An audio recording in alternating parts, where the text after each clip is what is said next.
Kapolres Metro Jakarta Pusat Kombes Pol Hengki Haryadi geram dengan adanya pengeroyokan perwira menengah Polri oleh Ormas yang tengah melakukan aksi demo di depan gedung DPR MPRI, Kamis, tanggal 25 November tahun 2021.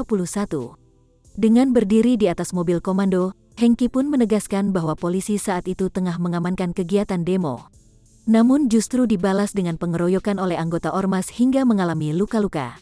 Hengki dengan tegas meminta pemimpin aksi dari Ormas tersebut untuk bertanggung jawab. Perwira kami, AKBP, dikeroyok luka-luka, apakah itu tujuan rekan-rekan datang kemari?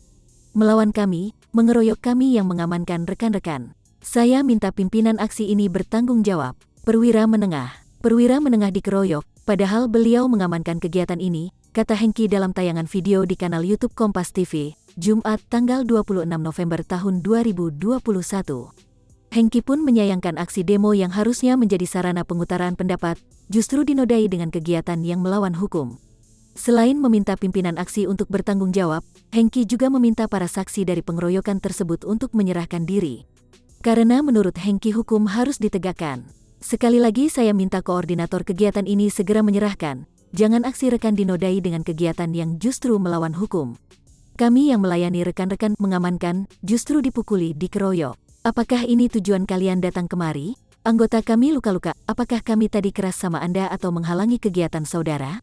Saya minta tadi saksi yang melihat menyerahkan, hukum harus ditegakkan, terangnya.